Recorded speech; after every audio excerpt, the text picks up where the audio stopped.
안녕하세요. 카이스트가 던지는 궁극의 질문에서 오늘 사회를 맡게 된 건설환경공학과 최병훈입니다.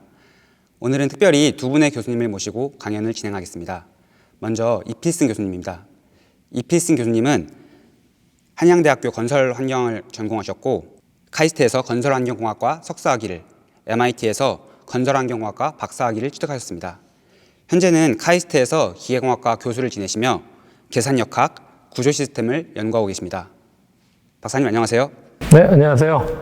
네, 카이스트 기계공학과 이필승입니다. 반갑습니다. 다음으로 박성준 교수님을 모셔보겠습니다. 박성준 교수님은 서울대학교에서 기계항공공학을 전공하셨고 MIT에서 기계공학 석사학위를, 전기 컴퓨터공학 박사학위를 취득하셨습니다. 현재는 카이스트에서 바이오 및 뇌공학 연구를 하고 계시며 바이오 신경 인터페이스 개발 및 응용을 연구하고 계십니다. 박사님 안녕하세요. 안녕하세요. 그리고 오늘 강연을 함께 해줄 패널 한 분을 소개하겠습니다. 패널 간단하게 자기소개 부탁드립니다. 네, 안녕하세요. 카이스트 전기 및 전자공학부 17학번으로 재학 중인 박규태입니다. 개인적으로 BMI에 관심이 많아서 좋은 기회라고 생각하게 되어 교수님들과 좋은 이야기를 나눠보고자 참석하게 되었습니다. 감사합니다. 그럼 지금부터 본격적으로 이야기를 시작해 보겠습니다. 이필승 교수님, 오늘 강연의 주제는 무엇일까요? 네, 오늘 강연의 주제는요, 뇌와 기계, 또 기계를 대표하는 컴퓨터. 그래서 뇌와 컴퓨터를 어떻게 하면 연결할 수 있고 또 이것들을 연결하게 되면 우리 미래에 어떤 일이 일어날 수 있을까에 대한 것이 주제입니다. 강연 주제만 들어도 벌써부터 흥미로운데요. 먼저 이 주제에 대해서 이필승 교수님의 강연을 듣고 가겠습니다. 네, 여러분 안녕하세요. 여러분들이 집에서 매일 쓰는 물건 중에 좌측 그림 한번 보시면 굉장히 많이 익숙한 물건이 있잖아요. 네, 잘 아시겠지만 USB 케이블입니다. 이걸 갖고 여러분들 핸드폰 충전하실 때 매일 한 두세 번 이상 만지실 거예요. 그리고 이 케이블은 또 핸드폰과 컴퓨터를 연결하거나 아니면 컴퓨터를 연결할 때 사용되기도 합니다. 그리고 그 오른쪽에 보면 블루투스라고 써 있잖아요. 요즘에는 선을 연결하지 않고도 이렇게 무선으로 컴퓨터와 또는 여러 가지 기기들을 연결할 수 있습니다. 그런데 인간의 뇌와 또 컴퓨터를 USB 케이블이나 블루투스로 연결하는 걸 한번 상상해 보신 적 있나요?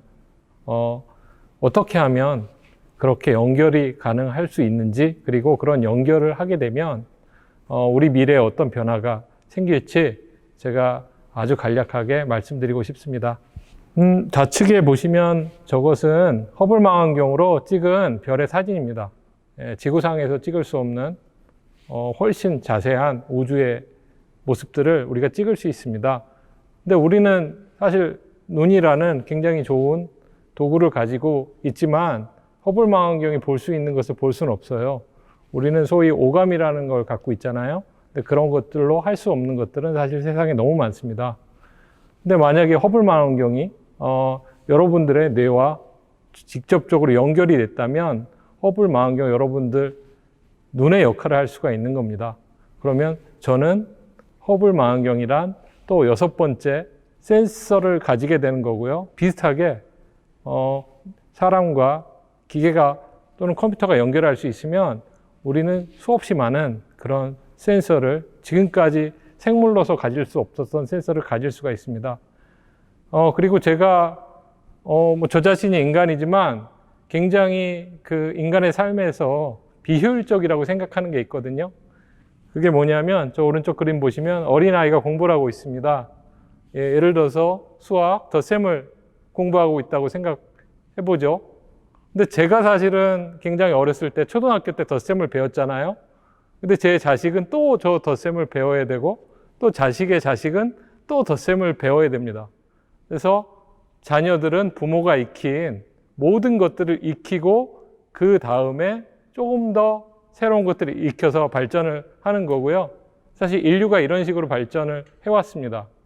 근데 여기서 왜 우리가 아빠가 배운 걸 내가 또 배워야 되지 하는 질문을 해보신 적 있으신가요? 저는 사실 이게 약간 우스운 질문일 수도 있는데 이거 항상 합니다. 이건 너무나 인간의 발전을 비효율적으로 만드는 요인이 아니겠는가? 저는 그런 것들을 상상해 봤어요. 뇌와 기계를 연결하면 저희들이 할 수 있는 것들이 되게 무궁무진해집니다. 그것들을 제가 일일이 다 열거할 수는 없는데요. 단계별로 크게 3개로 나눠봤습니다. 근데 우리가 뇌의 신호를 읽을 수 있다면, 예를 들어서 간질이 1분 후에 생길 것 같다는 걸 미리 알 수가 있고요. 그에 따른 우리가 뭔가 치료를 할 수 있는 액션을 미리 할 수 있습니다. 이것처럼 여러 가지 뇌질환 극복에 쓰일 수 있는 굉장히 중요한 기술이고요. 또 뇌와 기계를 연결해서 뇌에 일어나는 일들을 읽을 수 있다면 우리 뇌의 작동 원리를 탐구할 수 있어요. 태초에 아주 작은 그런 하나의 세포가 이렇게 여러 개 모여서 다세포가 되어 있고, 우리가 잘 아는 진화의 과정을 통해서 지금 현재 몸을 갖고 있고, 그 사이에 어마어마한 시간이 걸렸고 어마어마한 발전을 이루었죠. 그 다음에 인간은 특히 뇌가 다른 동물보다 좀 더 뛰어나기 때문에 학습이라는 그런 도구를 이용해서 또 한 번 커다란 발전을 했습니다. 그렇지만 우리는 이 생체라는 것들이요, 앞으로 그러면 더 발전할 수 있는 그런 도약의 단계가 필요하다고 생각하는데요. 우리가 갖고 있는 이 생체는 굉장히 제한성이 많이 있습니다.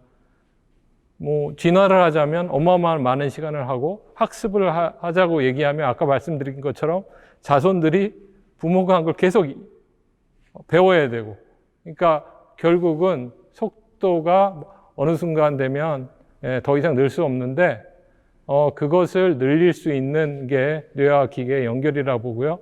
컴퓨터는 이제 머신러닝이라든가 이런 기술을 이용해서 인간의 뇌보다 더 뛰어난 기능하는 것들이 만들어질 수 있고, 당연히 컴퓨터에 우리가 저장할 수 있는 용량은 인간의 뇌를 이미 많이 뛰어넘었습니다. 그래서 뇌와 컴퓨터 또는 뇌와 기계가 연결되면 사실 컴퓨터를 우리 몸에 이렇게 갖추게 되는 거죠. 그러면 그 인류가 과연 지금 우리라고 말할 수 있을지는 잘 모르겠지만, 완전히 다른 어떤 슈퍼 휴먼 같은 생명체로 우리 스스로 만들어낼 수 있다고 보고요. 오른쪽에 그림을 보면 인간은 뇌를 많이 쓰니까 뇌가 저렇게 커질 것이다 라고 많이 상상하고 있습니다. 근데 제 생각은 저렇게 뇌가 하루아침에 커질 것 같지는 않고요. 뇌와 기계를 연결을 하는 단계가 더 빨리 올 거라고 생각하고 있습니다.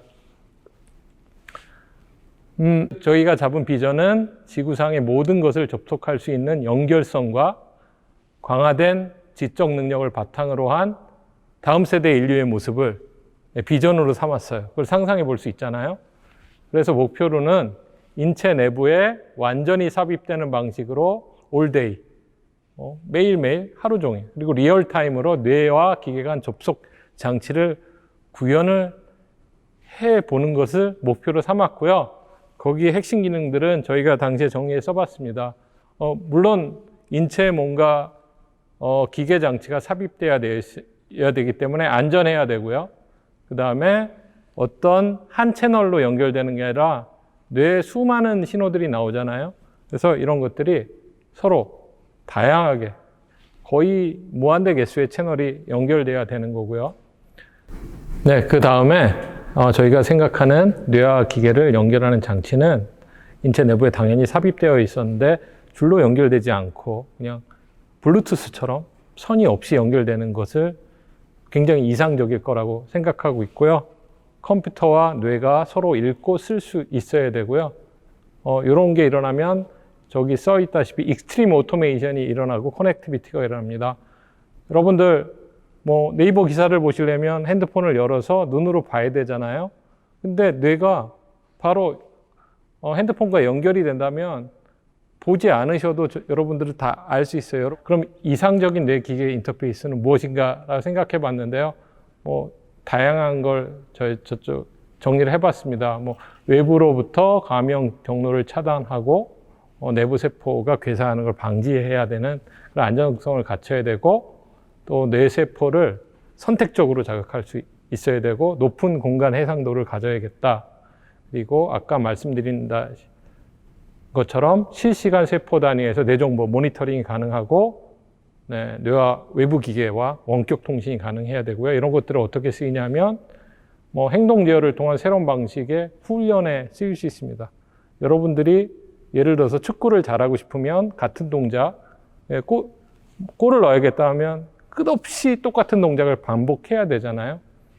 그건 전부 다 뇌를 학습하기 위한 거거든요. 물론 신체 일부를 강화하기 위함도 있지만 그런 것들을 여러분들이 연습을 하지 않고도 축구를 잘할 수 있는 거고요. 그 다음에 신경계 질환, 생물 장애 극복을 위한 치료를 하는 데 쓰일 수 있고요.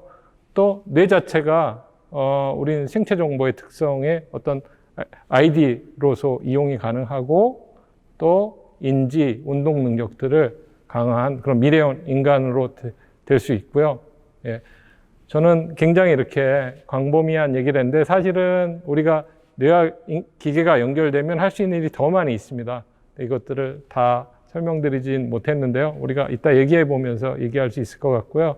그러면 현재 뇌와 기계를 그러면 어떻게 연결하고 그 기술은 어디까지 와 있고 어디까지 할 수 있나는 아마 박성준 교수님께서 저보다 더 잘 설명해 주실 거라고 생각합니다. 교수님, 강연 잘 들었습니다. 인간의 뇌와 기계가 정보를 공유할 수 있다는 이야기만 들어도 정말 흥미로운데요. 교수님 강연을 듣고 나서 한 가지 궁금한 점이 생겼습니다. 인간의 뇌와 기계가 정보를 주고받을 수 있을 때 가장 큰 장점이 뭐라고 생각하시나요? 네, 제가 세 가지로 예를 들어서 아까 설명드렸는데요. 첫 번째는 뇌질환을 극복할 수 있는 우리가 대단히 큰 기회를 갖게 될 것이고, 두 번째는 인류에게 굉장히 미지의 세계인 그 뇌의 어떤 작동 원리에 대해서 우리가 알아볼 수 있게 되고요. 그 다음에 사실은 마지막 부분이 제가 항상 이렇게 혼자 공상 속에 꿈꾸는 그런 부분인데요.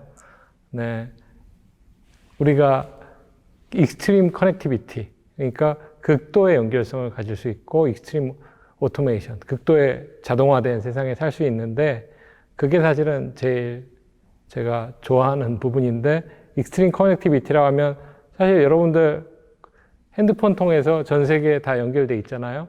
근데 유독 나와 핸드폰은 연결이 우리의 단지 눈과 귀로만 돼 있어요.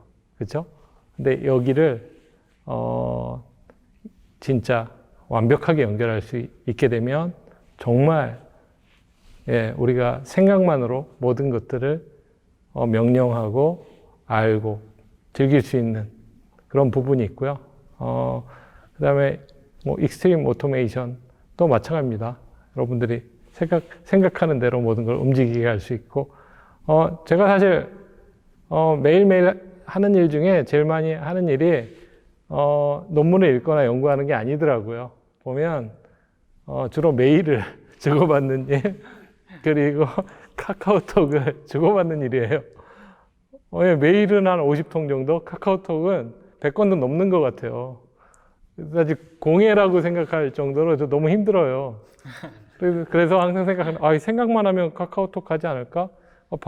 박성준 교수님께 밥을 먹고 싶다는 생각을 하면 카카오톡으로 텔레파시 절정에 밥 먹죠? 점심 어때요? 이렇게 가면 되게 좋을 것 같고, 이메일도 마찬가지예요.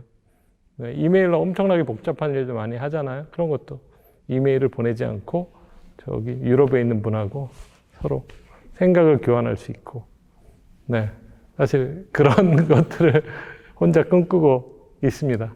네. 다음으로 이 주제에 대해 박성준 교수님의 강연 들어보겠습니다.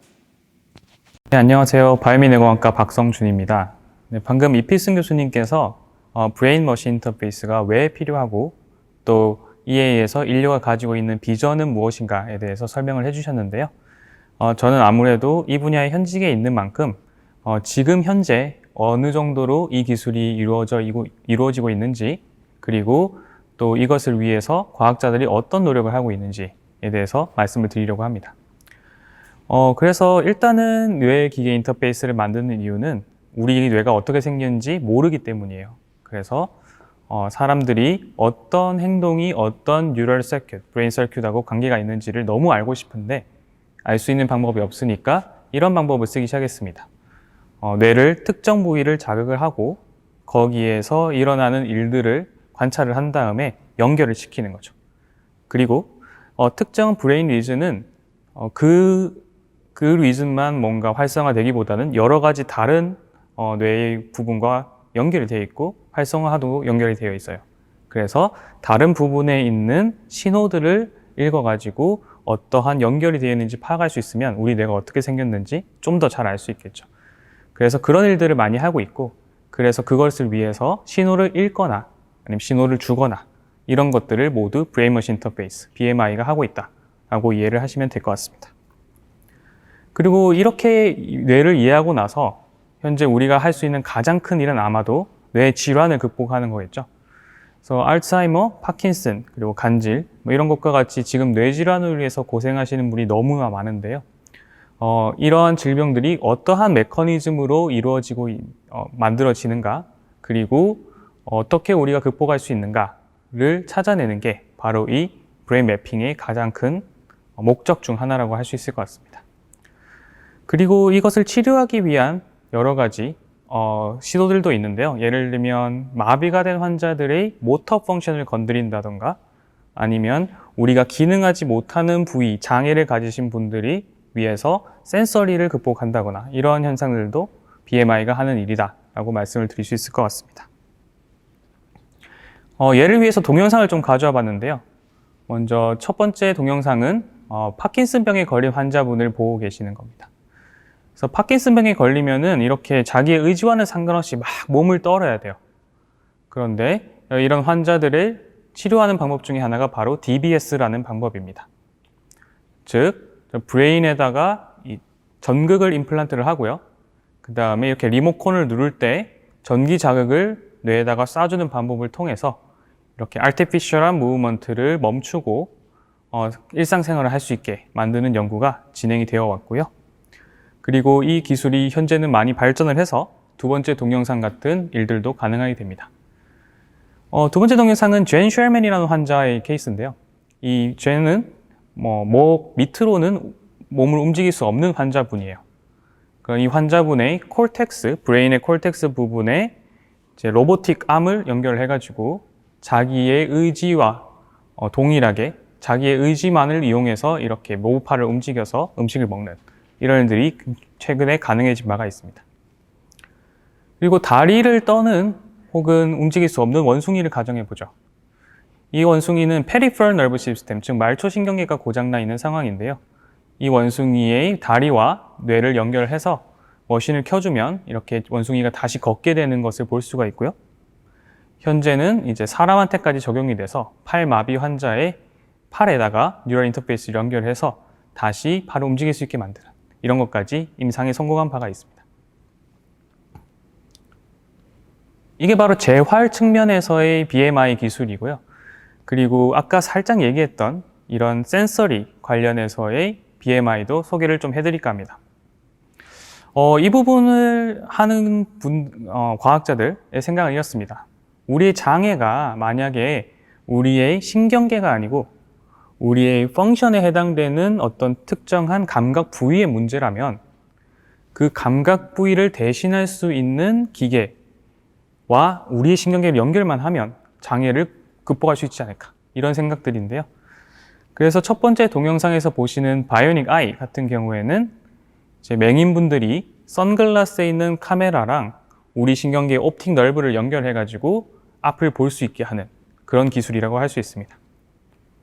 두 번째로는 귀를 다시 들리게 하는 코클리어 임플란트라는 기술이 있고 이건 이미 임상에서 굉장히 많이 사용되고 있는 기술이고요. 그다음에 스피치 프로세스 같이 우리 말을 못 하시는 분들의 뇌에서 신호를 읽어서 하고 싶은 말을 예측한 다음에 스피커를 통해서 내보내주는 이런 기술도 현재 개발이 많이 되고 있는 중입니다. 네, 그리고 이렇게 인공 피부에 관한 연구도 있는데요.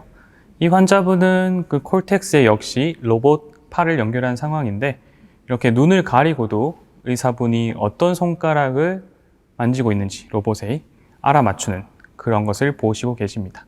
네, 그래서 제가 말씀드리고 싶은 건 지금 현재 BMI 뇌와 기계 혹은 컴퓨터의 연결을 통해서 굉장히 많은 사람들이 혜택을 받고 장애나 질병을 치료하고 있다는 것이고요. 그다음에 이게 더 발전한다면 아까 이필승 교수님 말씀해 주신 그런 인류의 진화나 아니면은 행복에 관한 굉장한 도약이 될 수 있을 거라고 굳게 믿고 있습니다. 그리고 나머지 파트에서는 제가 그렇다면 우리가 카이스트 과학자로서 어떠한 것들을 지금 해결해야 되나 이런 문제들에 대해서 간단하게 설명을 해드리려고 해요. 그게 저희 연구실에서 하고 있는 일 중에 하나인데요.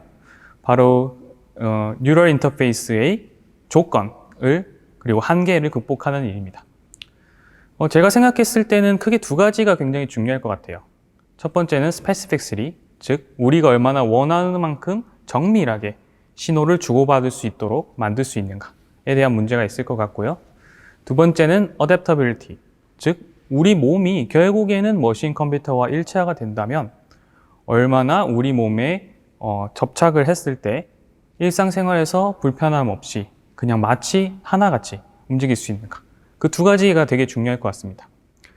그래서 저는 이 두 가지를 현재 과학자들이 어떤 식으로 극복하고 있는가에 대해서 말씀을 드리려고 하고요. 첫 번째 스페시피시티에 대해서 먼저 소개를 해드리도록 할게요.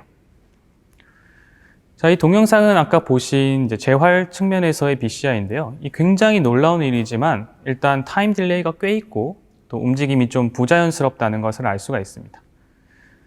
여긴 여러 가지 이유가 있지만 가장 중요한 이유 중에 하나는 바로 이 기계가 전기 자극을 베이스로 하고 있기 때문이에요.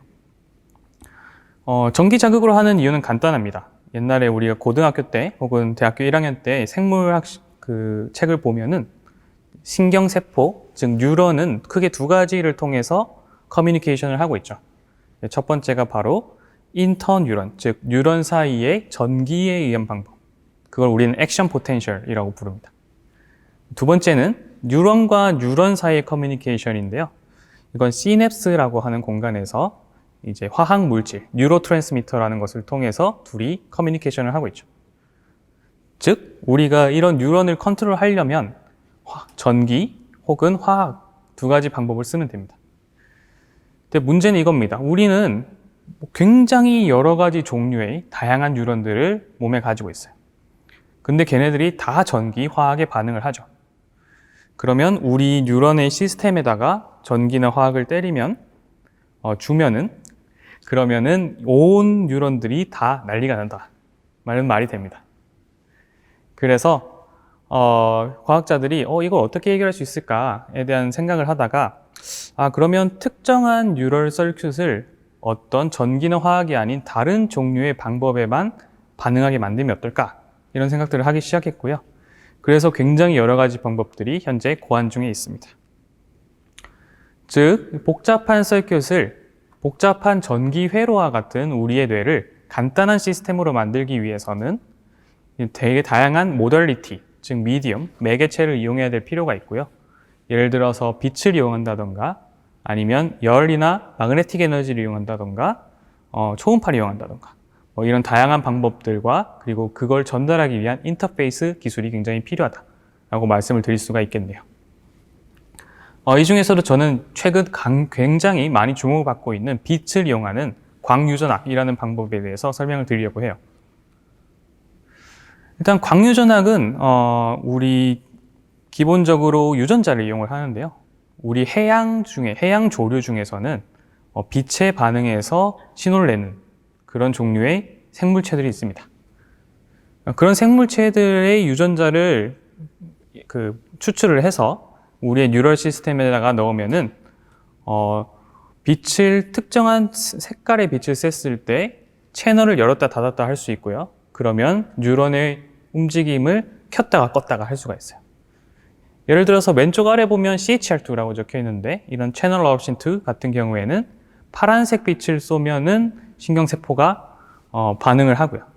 그리고 MPHR이라고 하는 하럴 옵션 같은 경우에는 노란색 빛을 쐈을 때 뉴런을 오프 시킵니다. 그래서 온오프 스위치를 저희 브레인에다가 마음껏 심을 수가 있는 게 이 옵토제네틱스라는 기술입니다. 그래서 이렇게 광유전학을 쓰면 특정 뉴런만 타겟을 할 수가 있고요. 그리고 켰다 껐다를 색깔로도 할 수가 있고요.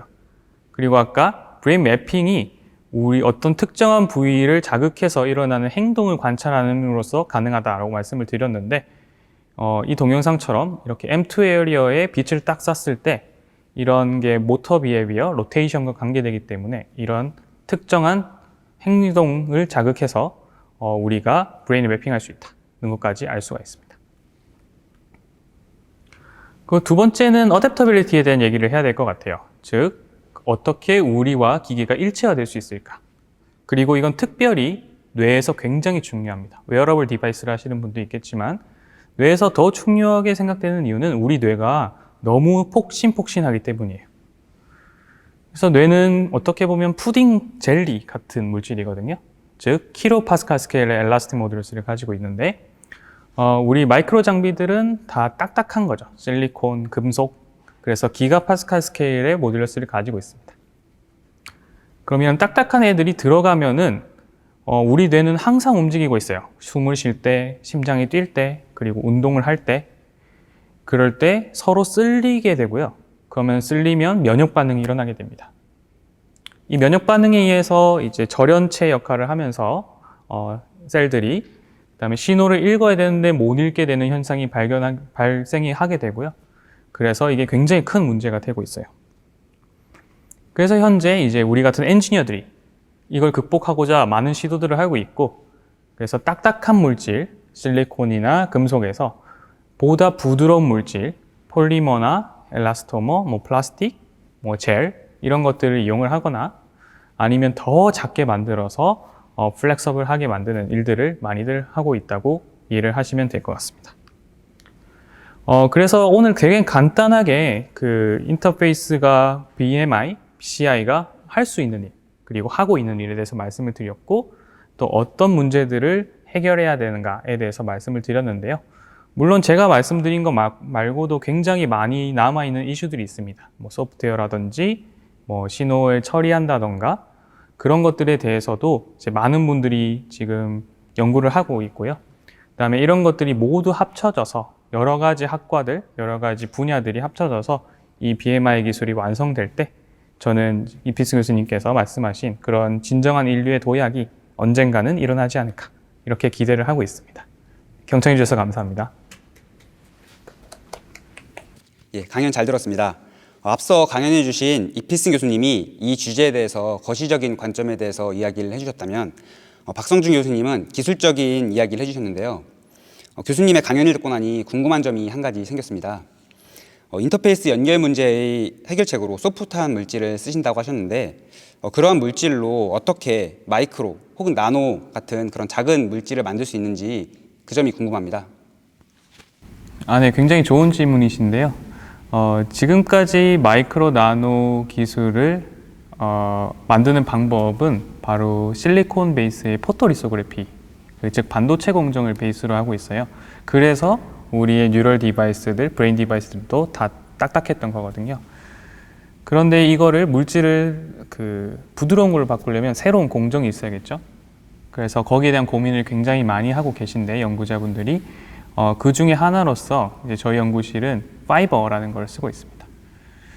그 파이버 중에 가장 유명한 게 광섬유죠. 그 태평양 밑에 몇만 킬로미터 이제 펼쳐져 있는 그 광섬유인데, 그 광섬유를 만드는 방법이 처음에 엄청 커다란 프리폼이라는 걸 만들어요.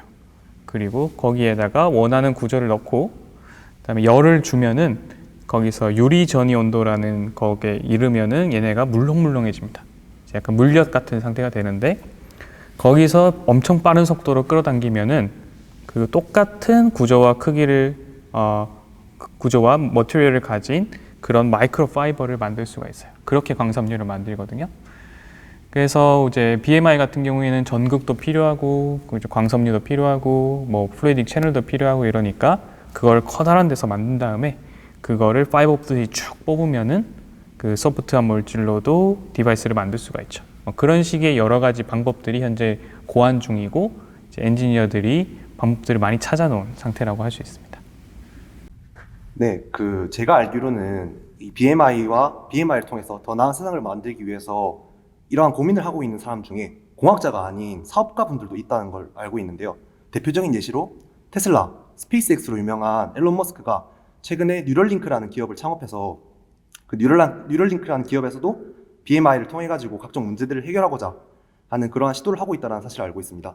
그래서 이 부분에 있어서 그 전문 종사자로서의 의견과 그리고 뉴럴링크가 어떤 회사고 또 어떤 비전을 통해서 창립되었고 그 가능성은 어떻다고 보시는지 조금 대중분들의 관심사와 그 융합하여 설명을 해주시면 되게 감사할 것 같습니다. 네. 그 요즘 되게 떠들썩하죠. 근데 앨런 머스크가 건드리기만 하면 이슈가 되는데 그 뉴럴링크 역사를 좀 말씀드리면 사실은 그 앨런 머스크는 누구보다도 AI를 두려워하는 사람입니다.